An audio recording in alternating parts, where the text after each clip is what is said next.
more flames, and then kaboom! The world watched the disintegration of the entire shuttle. The Challenger exploded in a massive fireball. Yo, that had to be the most shocking classroom ever. See your favorite teacher just go up and explode on live TV like that. RIP. What's good, YouTube? Today we're gonna be looking at the most painful space deaths ever. I want to see what astronauts gotta deal with when they discover Mars, Jupiter, and etc. and whatnot. Without further ado, let's get started. Let's talk about some astronauts who suffered painful deaths. Damn. In, well, space, of course. Okay. Starting with the Space Shuttle Columbia disaster.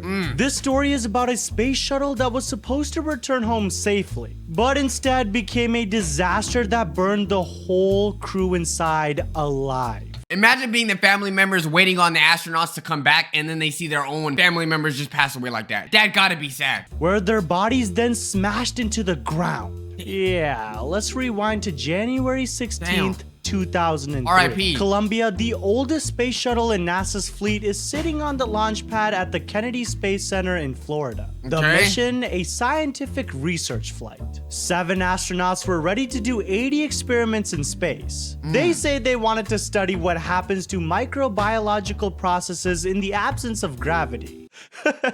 Whatever the hell that means. I like your little funny words, Magic Man. Anyways, let's get into who is actually on the space shuttle. First, we have Commander Rick Husband, a R.I.P. pilot who was well at the wheel. With him was pilot William McCool, and also mission specialist Michael Anderson. And then we have Ilan Ramon, who was Israel's first astronaut, and keep this in the back of your mind because it's really important. We also have Kalpana Chawla, David Brown, and Laurel Clark. This wasn't just any crew, these were some of the biggest, nerdiest, brainiest minds on the planet. Doesn't it take like billions or like millions of dollars to fund astronaut spaceships? For there to be even a mistake that small gotta be insane, because you would assume they would take all of the risk factors before actually doing the thing that they gotta do. I'm sorry, I'm not getting into any plane if it's not a 100% likelihood that everything gonna be good. Hell no. Now, what exactly caused their painful deaths?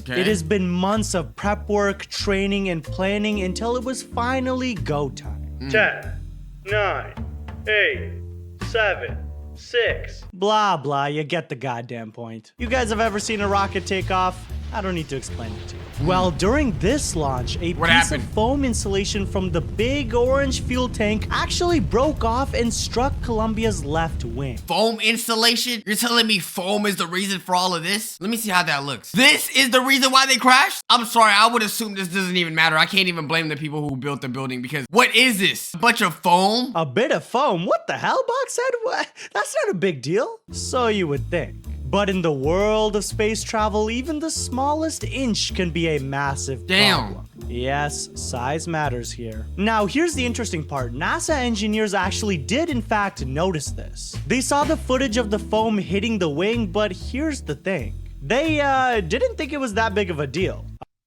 Dude, if I'm risking my life just to figure out something for y'all, the least you could do is make sure that I'm okay. I don't care how minuscule it is. I don't care if there's an inch overweight of the recommended weight for us to lift off. What are y'all doing? This is our livelihood. A piece of foam hitting a large metal rocket, I mean, who cares? Now, wait. I take that back because some of the engineers were concerned. They knew that if the heat-resistant tiles on the wing were damaged, it could mean a disaster during re-entry. I mean, when something flies into the atmosphere, if you guys didn't know this, it burns up like crazy. So they need all the protection they can get. But did anyone listen? Let's just say, not really. They asked for satellite images to assess the damage, but the request was denied. Yeah, denied. The higher-ups at NASA in charge of the safety inspections, or the mission management team, thought that the risk was low and they decided to carry on with the mission as planned. Dude, I don't care if the risk is 99% good. Save my life, especially if you're only putting millions into it. I just know the lawsuit must have been big. Like, I hope that the people who passed away got compensated properly, because hell no. I don't care if we have to put a freaking tape on a small crack. We're doing that. You're sending a ship to do that. Hey, what's more expensive, the whole ship and crew or some satellite pictures, huh? Hey, it's tax dollars, who cares? Is probably how something like that went. This whole thing was caused because of overconfidence and the assumption that nothing could go wrong. For 16 days, the Columbia crew was busy doing what astronauts do best. Nerd. They were conducting experiments on everything from the behavior of flames in microgravity to how spiders spin webs in space. I mean, spiders in space? That's either the coolest goddamn thing I've ever heard, or it's either the creepiest. But yeah, they were up there doing their thing and the world watched. And for a while, it seemed like another successful NASA mission. Families of the astronauts were happy and excited, knowing that their loved ones up there were doing amazing and big things. Good. And the rest of us, well, we're just happy to see some space stuff. I mean, you don't really get to see that every day. The ship did its thing. I never looked at spaceships in a way where I was like obsessed with it. To me, that whole thing seemed risky. I think the only cool about space things is like them actually landing, the existence of aliens and shit like that. But other than that, this just seems too risky to me. The astronauts And plus there's just too much buttons. How do you know exactly which each button does? performed their experiments and talked to the ground. I'm sure while they were up there, they actually learned a lot about what happens in the lack of gravity and all that, you know, the nerd. Yeah. That my box brain is way too small to understand. But then, after 2 weeks of all going to plan, the worst happened. What? February 1st, 2003. Columbia was scheduled to re-enter the Earth's atmosphere and land safely back at the Kennedy Space Center. But as the shuttle made its dive into the Earth, something went horribly wrong. And the crew actually noticed that something was going wrong. Colonel Rick Husband said on the mic, and I repeat, "Roger, those were his last words. At 9 o'clock, Only? You couldn't even get his word out? And okay, this might be stupid as hell, but why aren't there no parachutes on a spaceship? Unless they're going like 1,000 miles per hour, just nosediving down to the Earth. as the shuttle entered the atmosphere, the damaged left wing allowed superheated air to penetrate the wing structure. The heat-resistant tiles, which were supposed to protect the shuttle, had been damaged from the deadly foam. And what happened next? The wing started to disintegrate, ripping apart and then... Yeah. Exploding this ship though? Okay, then that must have been a huge mistake. I didn't know the Earth's atmosphere could do that. Why is it so flammable? You heard me correctly, and it was so fast, it was 18 times the speed of sound. That's not just fast, that's goddamn zooming. And to be torn apart at that speed, the destruction was almost instant. Almost too quick to even comprehend. I mean, guys, 1 minute they were coming home and the next, they were gone. Now, hold on. How could this happen? How could NASA let this slip through the cracks? Because they didn't care. They thought they was cool. They wanted to save some money for themselves. As you would expect, investigations began immediately. The Columbia Accident Investigation Board was formed to find... So they have a board to discover accidents? That's how you know this is dangerous. What do you mean people are getting paid to investigate the accidents? I'm okay. Find out what went wrong. And whoo, did they find some things. The foam strike was identified as the cause of the disaster, but it was actually more than that. NASA itself had ignored the warnings and 7 innocent people paid the price. Damn, Not only RIP. that, but remember that Israeli astronaut, Ilan Ramon? Well, What? him being on board made people think that this could have been a terrorist attack. No, seriously. Remember, this was shortly after 9/11, so America was terrified that that's what it was. Damn. But ladies and box heads, the investigation showed that the only terrorist here was the goddamn foam. Alright, now let's talk about I think what's so fascinating about this incident is that you would assume for a spaceship to go down, it has to be some sort of like bolt issue, mechanical issue, some foam. That's all it takes down to bring something as crazy as that. Insane. So the life lesson here is when life gives you lemon, make sure you check the lemon seeds. That was terrible. Don't listen to me for advice. I don't even know what that means. Soyuz 11. This next one wasn't American. Remember in those early days, the space race was on between the Yo, why that spaceship looking a little thick though? Hold on, where you wanna launch at? I don't know, it's shaped a little weird though. My bad. Americans and the Soviets. June 1971. What Picture happened? this. The Cold War is in full swing. The United States and the Soviet Union are neck and neck. Each trying to outdo the other with everything. And then we have Soyuz 11. A mission that was supposed to be a historic success, but turned into one of the most tragic events in space history. What happened? Maybe I should start saying space exploration history, because isn't like history everywhere in space? You know what I'm saying? I'm on a tangent. Let me set the stage for you. The Soviet Union had already achieved the first satellite, the first human in space, you name it. They were kicking America in the goddamn... Now, What do you gain from being the first in the world to do things? Like, okay, yes, you discovered space, but what did you gain from space though? Maybe I'm being dumb, but okay, you saw the moon before us. Ooh, you saw a couple rocks. Now what? Unless you got some alien cooch, it don't matter. We don't care what you get. now they were about to pull off another first, manning the world's first space station, Salyut 1. Great, thought America. Before 11, the Soyuz 10 mission was a mission to attempt the docking before, but failed to dock with the station due to technical issues, and they returned home. Woohoo! Cheered the Americans as they f***ed it up. Soyuz 11 was the Soviet Union's second attempt at this. Like, imagine if we on Earth just work together. Why is that such a horrible concept? Let's just combine all our efforts into actually making the world a better place instead of being the first to do things. The plan was simple: dock with Salyut 1, spend a few weeks conducting scientific experiments, and return home as heroes of the motherland, comrades. Okay. It's our space shuttle, comrades. The crew of Soyuz 11 was 3 astronauts.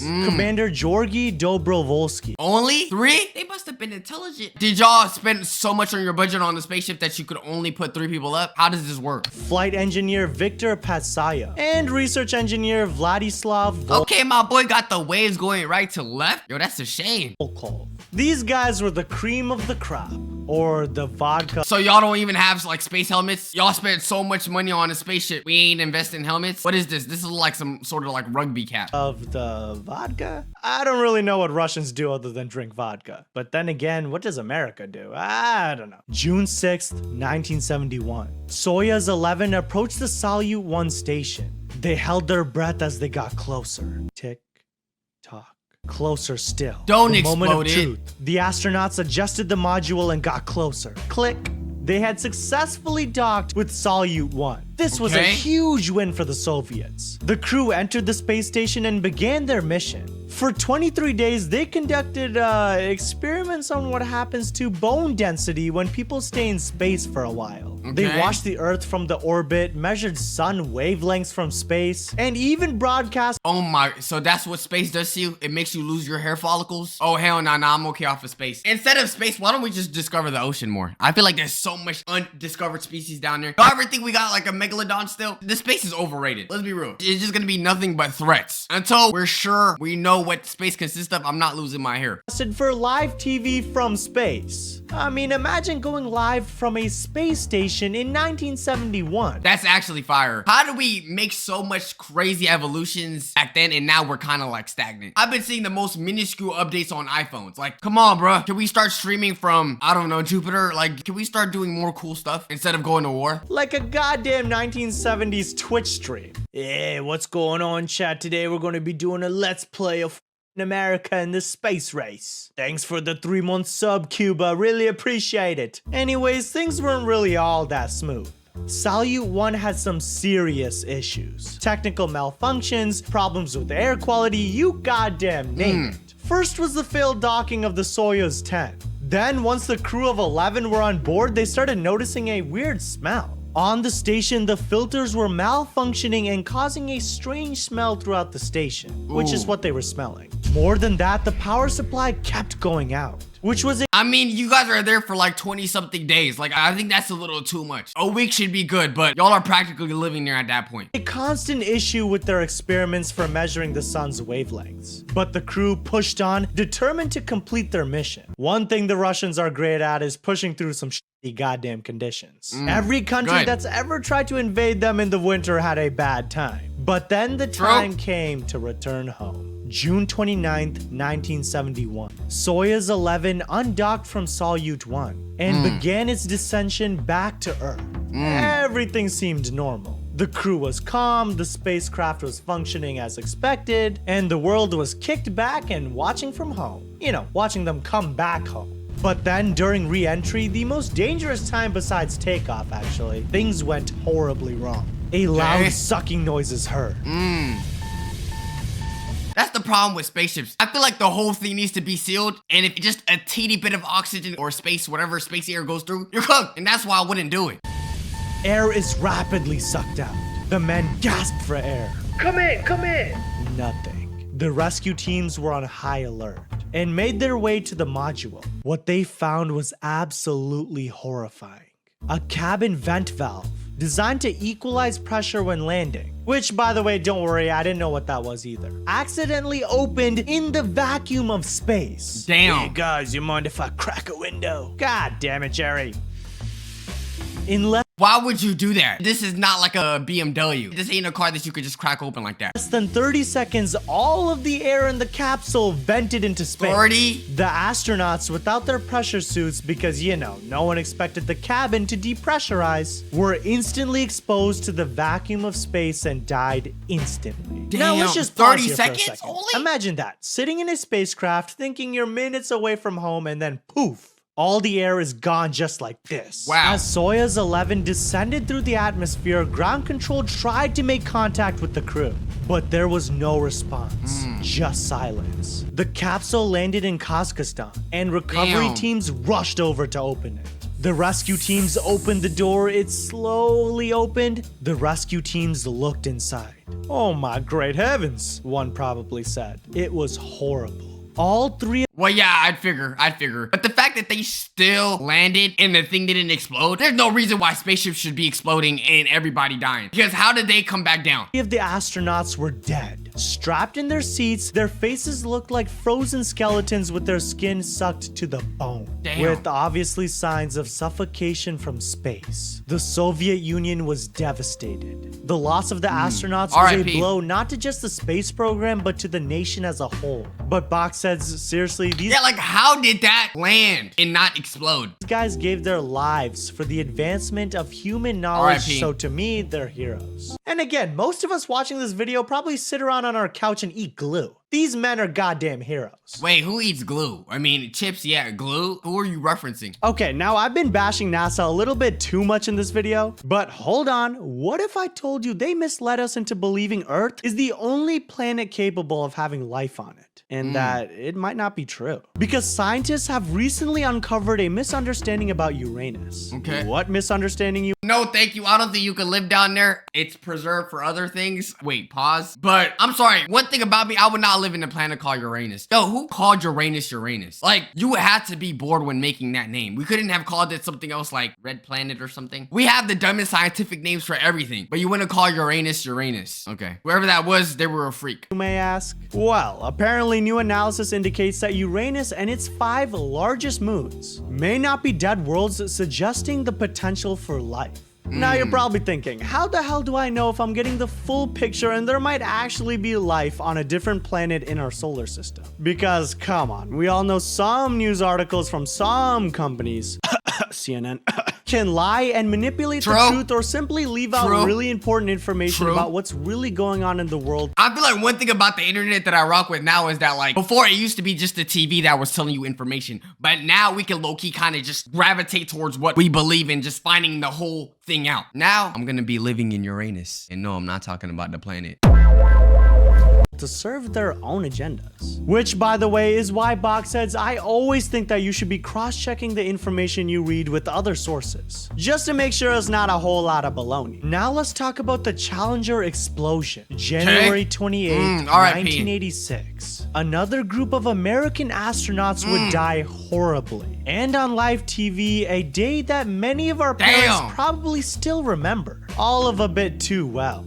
RIP to all the people who lost their lives, and condolences to the people who have to witness that are related to the actual astronauts. That's still insane to me. Imagine all the children that they left behind thinking that it was going to be some sort of amazing event just for it to explode. The Challenger mission was one of many shuttle missions that had become almost routine for NASA. No big deal, kick back, easy kind of stuff. This was supposed to be the 25th shuttle mission, and the first ever to include a regular civilian. What could go wrong there? And by the way, her regular name was civilian? Krista McAuliffe. She was a school teacher that was supposed to be a part of the crew in space. Yeah, I know what you're thinking. It sounds a bit crazy, I know. A teacher in space? What the? The idea was to show kids going to space was something you could aspire to do. No matter. Now that preconceived notion is just burnt to the ground. I don't think anyone is gonna want to. Imagine trying to advocate for something and then you end up being the one that takes the fall for it. She's cooked. RIP though. Good messenger, horrible message. Cause it's not gonna happen. matter who you were. Oh, don't worry, NASA. After watching this video, I don't want to go to space anymore. I'm perfectly good on the ground. Anyways, let's talk about the crew of 7, who was Commander Francis R. Scobie, pilot Michael J. Smith, mission specialist Ronald McNair, Allison Onizuka, and Judith Resnick, payload specialist Gregory Jarvis, and of course, our teacher Krista McAuliffe. Why do they all have such clean fits though? Yo, NASA, you know what? Forget going to space. Y'all ever want to discover fashion? Let me know, because those fits are amazing. Now let's talk about the build-up. So, the Challenger launch had already been delayed multiple times due to bad weather and technical issues. Should have just taken the message. And then on the morning of January... So all that time that y'all were doing postponing it, y'all couldn't have just like really kept reevaluating if it was safe? February 28th, temperatures at the Kennedy Space Center in Florida had plummeted to below freezing. Yeah, and if you live under a rock, Florida doesn't usually get that goddamn cold. So here's the thing, the cold was actually a big deal. The shuttle's solid rocket boosters were sealed with what are called O-rings. Yeah, I don't know what that means either, so let's take a look at the wiki, shall we? They're rubber gaskets that were supposed to prevent hot gases from escaping during the launch. For those that didn't know, the rockets get very warm. Some say they get to at least 100 degrees. But these O-rings weren't tested for such cold conditions. Yeah, none of these boys look great in the cold, if you know what I'm saying. Bad time. Engineers from Morden Thiokol, the company that actually manufactured the boosters, were even goddamn concerned. They had warned NASA that the O-rings could fail in the cold. So, what did our trusty guys at NASA do? They probably debated, they probably yelled, discussed, and all in the end it didn't matter because they decided to go ahead with the launch. To me, it's insane knowing that there's a concern. It doesn't matter how slight or insane it is. If there's a slight concern, something that could potentially end lives, I'm not doing it. It's not worth the risk, especially if you actually respect the astronauts enough. Bunch of nerds in a circle. Oh yeah, you're so smart? No, you're so smart. Nah, bro, close your eyes. All right, though, why don't y'all fly? Like, what about this? The people who plan the safety of it, we need one of y'all to participate. I think it's only fair. Let's really test how safe it is if you want to go on it, not these astronauts that just aspire to go to space. Bro, okay, bro. What do you see, bro? Nothing, bro. That's my world without you, bro. That's probably how it went, bro. Anyways, 100%. What I'm trying to say is the nerds were under some pressure to keep to the schedule. The desire to maintain public and political support all played a role in the decision. So here we are, January 28th, 1987, 11:38 EST. 10, 9, 8, 7, 6, 5, 4, 3, 2, 1. The world watched as Challenger lifted off into the clear blue sky. Families, friends, and millions of viewers were glued to their TVs, especially the students, eager to see a teacher, Krista McAuliffe. Oh my, I didn't even think about her classroom. Yo, that had to be the most shocking classroom ever. See your favorite teacher just go up and explode on live TV like that, RIP. Make history. Wow. And well, because they're in this video, they definitely made history. For the first 73 seconds, everything seemed to be going according to plan. But then, at an altitude of 46,000 feet, something went horribly wrong. What? A plume of flame appeared. A sign that the O-rings had just failed, just as the engineers had feared. The external fuel tank erupted. More flames and then kaboom! The world watched the disintegration of the entire shuttle. The Challenger exploded in a massive fireball. You would think after having multiple successful departures that this one would be normal. So how do y'all mess up this bad? It doesn't make any sense. And all that was left were pieces of debris falling into the Atlantic Ocean. The entire crew was killed instantly. The crew compartment was seen tumbling through the sky. And then it was gone, just like that. In an instant, 7 lives were lost. The Challenger disaster was broadcasted live, meaning millions of people, including children, witnessed the explosion in real time. Ask your parents about it, they will look like this guy right here. I wonder how much aspiring astronauts saw the footage and were like, you know what, I'm okay. I'm gonna be a teacher, I'm gonna do something else, I'm gonna be an athlete. This is not it. There's probably a great amount that have. Here, not a pretty sight. In the hours and days that followed, the families of the crew were left to deal with the loss of their loved ones. President Ronald Reagan was scheduled to give his State of the Union address that evening. But instead, he addressed the nation about this tragedy. This was the exact quote, actually. The future doesn't belong to the faint-hearted. It belongs to the brave. NASA immediately grounded the shuttle program and launched an investigation into what actually went wrong. The Rogers Commission was formed, led by former Secretary of State William Rogers. The investigation revealed the O-rings had indeed failed, as the engineers had warned. The cold weather had allowed hot gases to escape and cause the explosion. But it wasn't just a It's one thing to make a mistake that nobody knew about, but if people are telling you that the mistake is happening, then fix it. technical failure. It was also a failure of management and communication. NASA had been warned, but those warnings were ignored once again. I mean, we're seeing a trend here. Richard Feynman, in his famous demonstration during the hearings, actually dipped an O-ring into a glass of ice water, which in fact showed how the rubber lost its flexibility in the cold. Oh. The audience. Okay, last one. So in the end, what came of So ice water was enough for it to even be destroyed? Like, what material are y'all using? Because clearly these take millions of dollars to make. all this? The Challenger disaster forced NASA to take a long, hard look at its practices, Good. its culture, and its priorities. By the way, I forgot to mention the shuttle program was grounded for nearly 3 years. The disaster also led to changes in how risks were communicated and assessed within the organization. And Yes. before we move on to the next section, let's not forget And I highly doubt that those astronauts knew about the risks that they were taking. They probably thought it was going to be a 100% success rate. If they knew it, they would have been like, hell nah, y'all could keep this. It ain't worth what? Maybe like $1,000? But anyways, YouTube, those are the most painful space deaths ever. Let me know which one you thought was the craziest. Let me know of any background information you guys know about these space deaths. Are any of y'all aspiring astronauts? And did this change your mind? Make sure y'all stay safe. Waxer for life. Love y'all. And peace.